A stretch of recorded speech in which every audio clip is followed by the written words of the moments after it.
Good evening, guys. Well, it's not good evening, it's good morning. And this is Tay. And I hope you're having a very wonderful day. But I'm so excited to do this introduction of BAPS, the musical, for you guys. Um, let's just get into it. First and foremost, I'm going to get into some of the stats. Now, I'm not going to read you the slide, but I am going to give you a fun fact. Troy Breyer is the writer of this wonderful movie, and this is actually her first screenplay. And she is a character in the movie. I'm not going to ruin which character she is. I will let you know later on in the presentation, but this is a great film about, well, I'm not going to give you a synopsis right now. I'm jumping the gun. These are the stats. We all hate haters, and I'm not going to entertain the critics, the critiques of anything that they have to say because it's all negative. It's crazy to me that they have such good things to say about black stories that's drenched in slavery and racism, but something wholesome is just baffling. But something to the haters, we are living large and taking charge, big boy! Now, we all struggle with log lines, and I was so tempted to just take the log line that was written for the film, but this is my stab at the log line. To me, it sums up the story as a whole. But if there is a professional log line writer, I need to look them up because I need some help. Why does it sing? It sings for various of reasons. One being of the outfits and the hairstyles, the culture behind of it all. Other ways, dancing, obviously, but also the music. This film is so musically inclined, if I'm using that the same way, or hopefully y'all understand where I'm coming from. There are so many artists that are featured in this film that just pop up. They see LL Cool J in the airport, the lead singer from Shalimar. They have Leon, who played David Ruffin in The Temptations. This film sings without it being a musical. So, of course, I said, Tay, should we make this into a musical? And I said, yeah. Yes, ma'am. Because it sings. It sings. And I hope that is a good definition that will suffice of how it sings, because it sings. Look at her dancing. Come on now.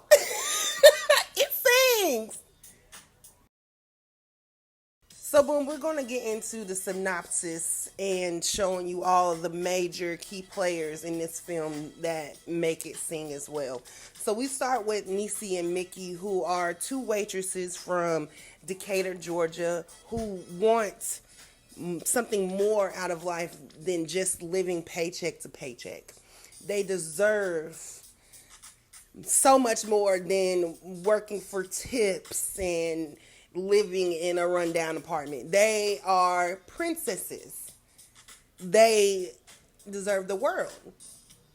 So, Niecy starts seeing the opportunity of becoming the dance girl of the world for Heavy D's new video. She sees it in threes, and she quotes, "My mama says everything good thing comes in threes," and this is true. In reality, this is true. She sees this opportunity on TV and in a magazine, and also she hears it over the radio at work. Story is not complete without love interests, and actually these two men, who are named Ali and James, are Niecy and Mickey's boyfriends. Ali is the one with the pressing curl, and James is the short one. They have dreams as well. They want to open a luxury cab service and, own all these cars and have this very lucrative business. However, what are they doing now? They are jobless They don't even own driver's licenses, and they are late picking up their girlfriends from work. So it's a dynamic. Like, yes, every key player has a dream that they want to achieve. It's just they're stuck, and these guys here are stuck. And quoting from the movie, Nisi tells Ali she wants a real man with goals and dreams. And Ali says, I got goals and dreams. But do you really? Yeah. Yeah. We gotta work.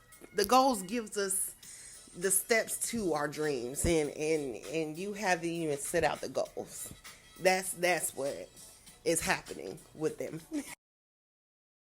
I love a protagonist in the story, but these are just straight up bad men. These are our two protagonists in the story. We have Isaac and we have Antonio.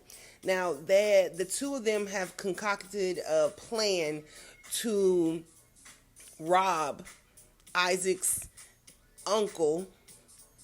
We will get to him in a second in the next slide.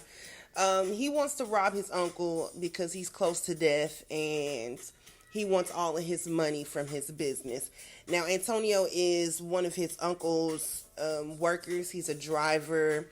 He does little things around the house. And so Antonio goes and meets the girls after their audition for the Video Girl of the World and says, hey, my employer wants you guys for his music video, and he's willing to pay $10,000. So he takes them to the Blakemore house where they meet Isaac. And Isaac tells them, hey, there's no video or anything like that, but I want to hire you as an actress. And I want you to act as the granddaughter of my uncle's long lost love. And just, make sure that his last days on this earth are good. He lives the rest of his days in good spirits, talking to her granddaughter, and they, trade, stories about each other. Blakemore House, we have three key players. We have Manley, who is the butler, who takes care of the house and also takes care of Mr. Blakemore. Mr. Blakemore is the fabric mogul of LA. He got into the fabric business because Lily, the love of his life, wanted to be a fashion designer.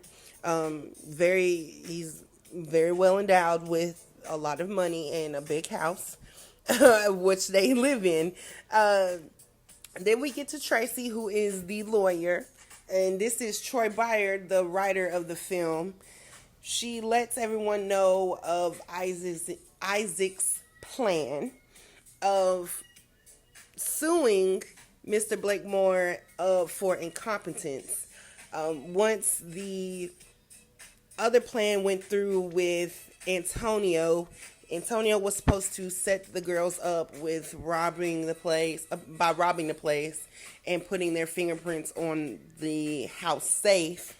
That falls through when the girls catch him in the act and they beat him up and he gets arrested.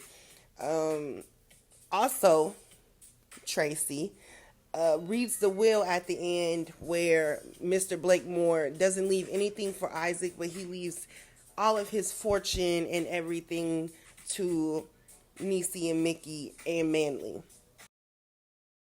Seen a musical on stage, so I'm using musical films. These are three of my favorite films, and not only do I love the music and the composition behind everything, it's the wholesome of black stories for me. Like, y'all should know this by now. For me, like, I just love a good black story, especially if it's drenched in music.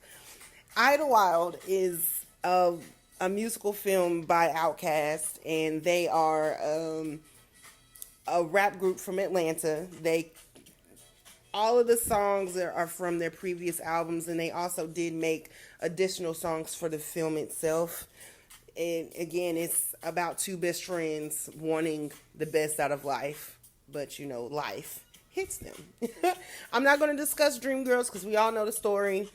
Sparkle is similar to Dreamgirls in that they are wanting to be singers. However, it's just one of the sisters out of the group who wants to be a singer. The other two, one of them wants to go to med school, and actually she does go to Meharry Medical School in Nashville.